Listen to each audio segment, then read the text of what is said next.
Pernah kepikiran nggak sih, gaji yang kita terima itu sebenarnya udah adil atau belum? Nah, kali ini kita bakal coba bedah bareng-bareng sistem kompensasi di Indonesia.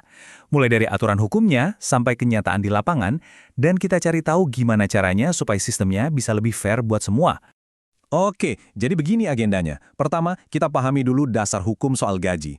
Terus, kita lihat realitanya di usaha-usaha kecil. Setelah itu, kita akan coba rancang gimana sih sistem kompensasi yang adil itu. Kita lihat ada dua model strukturnya. Dan yang terakhir, kenapa semua ini penting banget buat kita pahami. Oke, kita mulai dari dasarnya dulu ya, yaitu aturannya. Landasan hukum pengupahan di Indonesia itu ada di Peraturan Pemerintah Nomor 36 Tahun 2021. Ini yang jadi panduan resminya. Nah, hal pertama yang krusial banget buat dipahami adalah bedanya antara upah dan penghasilan. Gampangnya gini deh, upah itu adalah gaji pokok Anda, inti dari pembayaran atas kerjaan Anda. Sementara penghasilan itu ya total semua yang Anda bawa pulang, bisa termasuk bonus, tunjangan, dan lain-lain. Jadi upah itu hak dasar, penghasilan itu gambaran besarnya. Yang menarik, hukum kita itu cukup fleksibel. Ada 4 model komposisi gaji yang sah. Bisa cuma upah pokok aja, atau bisa juga upah pokok ditambah tunjangan tetap yang nominalnya selalu sama tiap bulan. Bisa juga ditambah tunjangan tidak tetap yang jumlahnya bisa naik turun, misalnya tergantung kehadiran atau kinerja, atau bahkan kombinasi semuanya. Nah, ini aturan main yang penting banget dan tujuannya melindungi karyawan. Kalau gaji Anda ada komponen tunjangan tetapnya, porsi upah pokok itu nggak boleh kurang dari 75% dari total keduanya. Kenapa? Biar nilai inti dari pekerjaan Anda itu tetap jadi yang utama dan nggak diakalin dengan tunjangan-tunjangan kecil. Oke, aturan di atas kertas kelihatannya jelas ya. Tapi, gimana prakteknya di lapangan? Apalagi buat tulang punggung ekonomi kita, yaitu usaha kecil dan menengah atau UKM. Biar lebih kebayang, yuk kita intip sebuah studi kasus di lokakarya batik tradisional, namanya Batik Tulis Celaket di Malang. Ini bakal kasih kita gambaran yang jujur banget tentang gimana kompensasi dikelola di level akar rumput.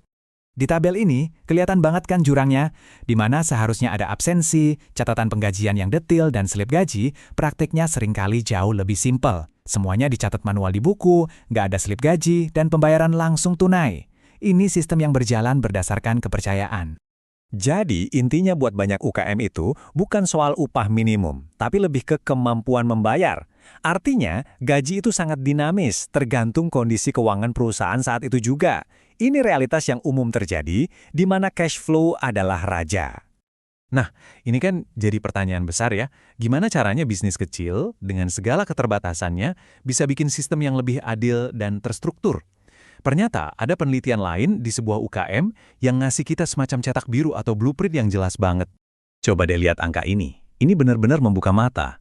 Sebelum sistemnya dirombak, 100% karyawannya dibayar di bawah upah minimum provinsi.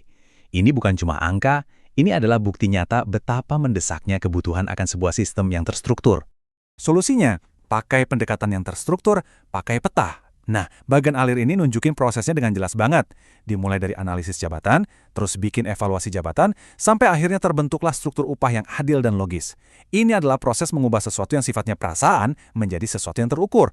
Prosesnya dimulai dari pertanyaan paling dasar. Apa sih yang dianggap berharga dari sebuah pekerjaan di perusahaan ini? Faktor-faktor inilah yang dipakai sebagai alat ukur. Misalnya, tingkat pendidikan, pengalaman, seberapa besar tanggung jawabnya, sampai butuh usaha fisik atau tidak. Setiap pekerjaan kemudian dikasih skor berdasarkan faktor-faktor tadi. Nah, proses inilah yang namanya job grading. Tujuannya adalah mengubah persepsi subjektif tentang kerjaan ini lebih penting menjadi data objektif. Hasilnya, pekerjaan-pekerjaan dengan nilai total yang mirip bisa dikelompokkan dalam satu grade atau tingkatan yang sama. Oke, setelah semua pekerjaan punya grade-nya masing-masing, penelitian ini menawarkan dua metode untuk membangun struktur gajinya, dua jalan yang berbeda. Bayangin aja, ada dua jalan. Yang pertama, metode adherent atau berhimpit. Ini kayak anak tangga yang rapi, setiap tingkatan punya rentang gaji yang jelas terpisah, nggak ada tumbang tindih.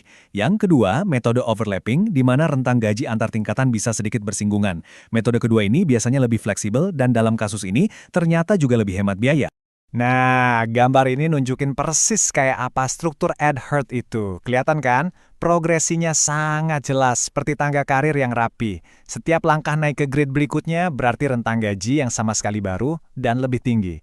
Tidak ada ambiguitas. Jadi, dari semua ini, Apa sih yang bisa kita ambil pelajarannya? Baik buat kita sebagai karyawan maupun bagi para pemilik usaha. Buat kita nih sebagai karyawan, sistem kayak gini artinya ada kejelasan dan keadilan. Kita jadi tahu kenapa gaji kita segitu dan apa yang harus dilakukan untuk bisa naik. Nah, buat para pemilik bisnis, ini bukan cuma soal biaya. Ini adalah alat strategis untuk mempertahankan talenta terbaik dan membangun tim yang termotivasi dan stabil. Dan pada akhirnya, kita sampai di satu pertanyaan reflektif. Sebenarnya upah yang adil itu beban yang harus ditekan sekecil mungkin atau sebuah investasi untuk aset perusahaan yang paling berharga, yaitu orang-orang di dalamnya. Mungkin mengubah cara pandang kita terhadap gaji adalah kunci untuk membuka pertumbuhan yang berkelanjutan, baik bagi bisnis maupun bagi pekerjanya.